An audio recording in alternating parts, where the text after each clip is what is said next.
bow before our fishermen overlords.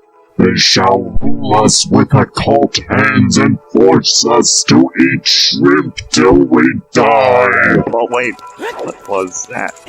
Man, I was out of it for a second there. Guess that's what happens when you feed a stoner scrambled eggs. Not that I'm a stoner, though.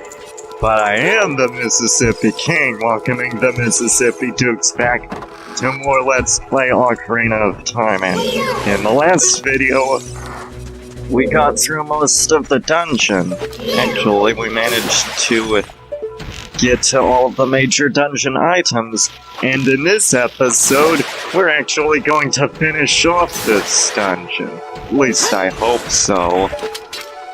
Also, the hand in the last episode, the multiple hands actually, I probably should have explained this, but they're actually called wall masters and floor masters. The one you saw that was running around on the floor, as you may expect, is a floor master, but the one that came down was not a floor master, it was a wall master. And these things are basically just like cult hands that, you know, keep harassing people and showing up in the most inconvenient of times that consistently show up when you don't expect them, or when they like being annoying, or just manipulating people in ways that make it seem like you're being pulled around by some weird hand when you're not. They're weird like that. I don't know. In this episode, we're actually going to reach the boss and defeat him, but I cannot guarantee much more than that. But hopefully we won't run into any shrimp. Them wall masters and floor masters have a bunch of annoying features, and you know, you also want to deck them in the schnoz. Oh wait, they're hands, they ain't got a schnoz, which is pretty annoying that you can't deck them in the schnoz. But they do split into, well, the floor masters, that is. The floor masters do split into, like, multiple different versions, so 3 of them, which is about as many fingers as a shrimp has. No, wait, that ain't right. Shrimp have 6 fingers? This episode is not going to be filled with misinformation about shrimp, I can assure y'all that. But it is going to be filled with misinformation about occult because they're everywhere and they don't, like, they appear at the most inconvenient of times. Also, I made a wrong turn. Big surprise there. But in this, you actually want to head back to where that twisty corridor room was. It should be around here somewhere. Right here, actually. And inside, there's a Skulltula. No, I'm not falling for your tricks like last episode. You gotta play it slow, because that way I'll actually manage to, you know, get somewhere. Not have this be completely embarrassing, but I will meet you over at the place that I was at back before. See y'all. Strike that. Reverse it. Actually, what I wanted to do, what you're supposed to do, is to actually head back to the last, what was it, the last of the Poe Sisters that we killed, so like the second one, and head this way to a locked door. Navi, you done told us that! Why are you telling us stuff that we already know? It's like This is exactly what Navi said before. Basically, she's saying just watch out for the occult hands because, you know, playing this temple is as if an occult hand constantly tries to grab at you. Because it is. It's exactly what it is. But I swear that I am not a member of the Order of the Occult Hands. Do not believe their lies. I am not affiliated with our overlords, our occult hand overlords. And nor am I affiliated with the designers who came up with the Law Masters, the weird occult hands. But this room actually has a really neat puzzle. You actually have to hop onto the rotating platforms and get to aim through the torch to light an arrow on fire and melt the ice that allows you to hit an ice switch so that you can switch the corridor. And now all that's left is getting out after you do that. Which I seem to be struggling at. Seriously. I think I'm just gonna edit out my failures of this. Okay, and we're back here. As I was saying, it twists the corridor. And you're gonna need that to get somewhere important to our next Poe, actually. The next one of the Poe Sisters, which is, yeah, necessary. Sorry about that, I made yet another wrong turn. I'm supposed to actually head down here. And watch out, the ceiling can actually crush you there. So, and when it does, I think it actually just takes away the heart piece or whatever. But what I wanted to do is to actually head this way so that we can grab a single Gold Skulltula. And you know what? I may as well just get the tresh inside. What is it? It's, well, a recovery heart, which is better than a sharp stick in the eye, or a video filled with misinformation about shrimp. Dang it, that shrimp keeps coming up! That is no good! But I'll meet you back there. See y'all later. And I'm back. And I also hope that shrimp doesn't become a running gag. That wasn't a running gag, that was just a one-time gag. But yeah, you just navigate these tiles and you're good as not cooked? I don't know. What's the expression them youngsters are using these days?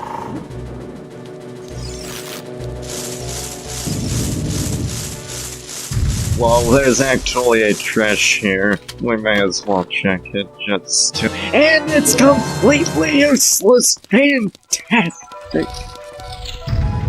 But in this room, you'll actually meet the third of the Poe Sisters. After this, there's only one left, and I know exactly where that last one is. And this room is kind of interesting. It's basically a block puzzle. You want to get the blocks to all line up to produce an image of this Poe Sister. But you want to do it within the time limit. If you fail to do it within the time limit, then it resets and the pieces instead just sort of flip from one, they flip over, so you have to rearrange them in order to get them into the right spot. It's actually kind of interesting, but there are better block puzzles in the series. In particular, like the block puzzles in, what was it? It's not Snowhead. The Yeti Mansion in Twilight Princess. That has some fantastic block puzzles that really take a lot of thought to figure out. But this block puzzle is nothing special. once you're done, you actually get to fight the third. Don't know why it took me so long to think of that, but yes, 3's done.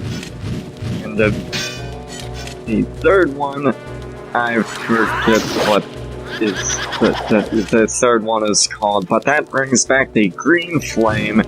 And now, you just want to head back to the entrance, or the central room, I should say.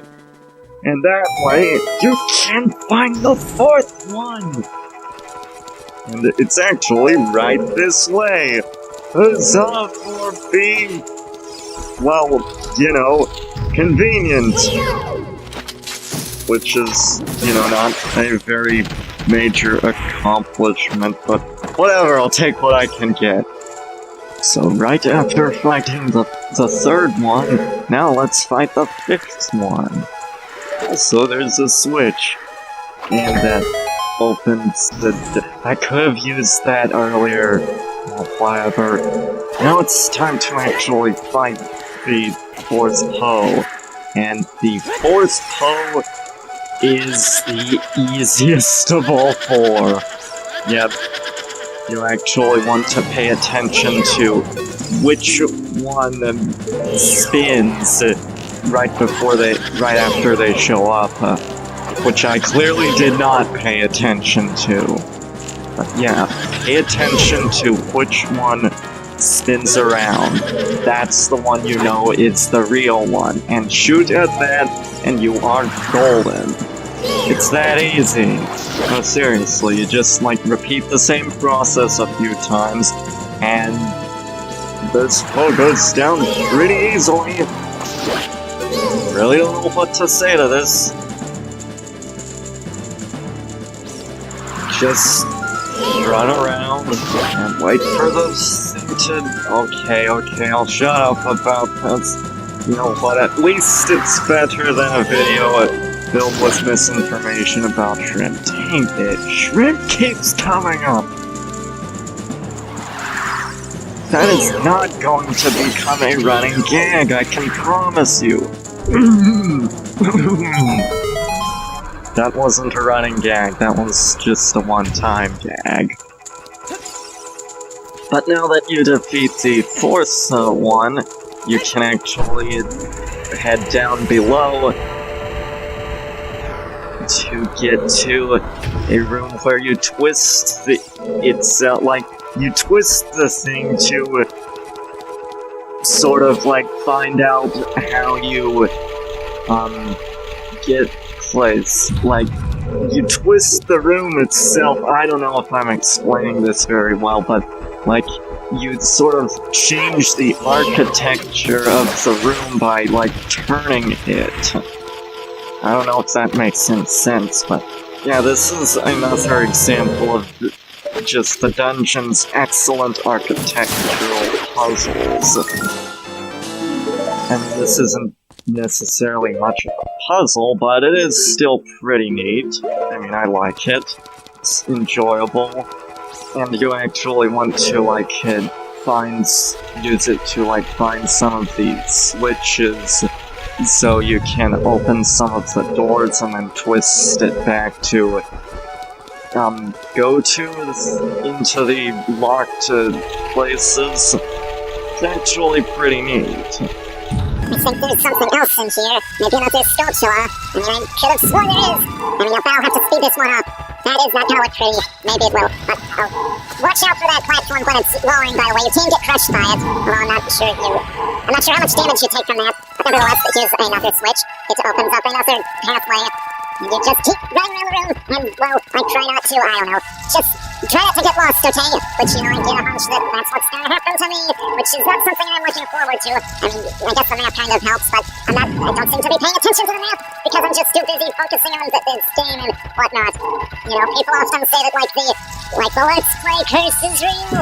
Because it's like Let's Players are a very superstitious bunch. You know how they are, or maybe not. But you start playing, and then, like, you start failing at it. I think it has something to do with, like, playing and commentating at the same time. That's, like, not very easy for most people, unless you're someone who is just really good at that sort of stuff, in which case this doesn't apply to you. And, of course, there are times when, like, people just really don't screw up or something like that, I don't know. But, yeah, you just keep pushing this rhythm until it turns right. Son of a submarine, this is gonna take so long. Yeah, I don't know if I've said that, but I've actually gotten up to, like, part 8 of, Final Fantasy VI? Let's play Final Fantasy VI blind. And I must say, I am really starting to like Kefka as a character. He is just so off the wall, so unpredictable. He's like, and people say he's like a clown, but it's like, she doesn't, like, I haven't seen him like juggle or anything like that. He's not like, he doesn't seem to be like super funny. I mean, he's more like kind of evil than a clown. Yes, I know, I get people are saying that he's a clown in the sense that he is like, as in like an occupation or whatever, but I don't know. Anyway, the clown, well, Kefka, I should say, is actually, I like, he's interesting. Something about him, just, he's really neat, and Final Fantasy VI has given me what is quickly becoming my favorite insult. Son of a submariner, that is. Now, let's actually just attack the boss. I mean, if there are any Skulltulas I'm missing, then I can deal with them later. I want to finish this dungeon in this video! I mean, even if I have to speed this crap up, this dungeon is not going to become 4 videos! I will assure you that it will not. Well, anyway, you enter this arena, and the gate just shut. It's Ganondorf! What is he doing here? You're supposed to be in Switzerland, you little son of a... This isn't actually Ganon, it's Phantom Ganon. But once again, I have to applaud the way that this boss is introduced, the cutscene, the use of a high-angle lens, the high-angle shot, I should say, gives it an excellent... It gives the sense that he's powerful and menacing, that he's in charge. High angles typically indicate dominance. Like, I've actually studied a great deal of filmmaking, which is how I can appreciate a lot of the cutscenes in this game. And I must admit, while I personally don't much care for the boss music itself, for the most part, I mean for most bosses that is, I do think that these bosses definitely are able to give off an impression. They feel their presence just in the atmosphere and the way the arenas are designed. That in this case, you actually feel that he's a menace. It's dark, it's poorly lit, there are paintings. He's the one who understands the arena, not you. And in this, you actually want to bounce his magical shark thingies back at him, so that they hit him, which I am not doing a very good job at. Son of a submariner! Got me! This is not going over so well. I swear, if I have to edit this stuff out, if I have to edit out any deaths, that I will. I promise you that. Actually, I don't think we've died yet in this Let's Play. I mean, I've had to use fairies, which is, you know, abysmal. Actually, the boss music, that's one thing I should mention, is that, like, some people, like, seem to think that, like, Skyward Sword uses its, like, it has an orchestral score, but they think that, like, it somehow didn't use it to its full extent, that it's somehow forgettable, and I'm like, what are you talking about? So much of it is just so memorable and beautiful. And I must say, for as much as I love most of this game's music, I just think that, well, like Skyward Sword has the better music. It just has a superior soundtrack. Also, I used a fairy, and then I didn't take any damage! Fantastic! Also, this uses a high-angle lens to indicate weakness or submission, or it implies the opposite of a high-angle lens, and that very much captures what they're trying to evoke with this scene. And I really think that a lot of modern games could learn a great deal from Ocarina of Time's cutscenes. They're just so...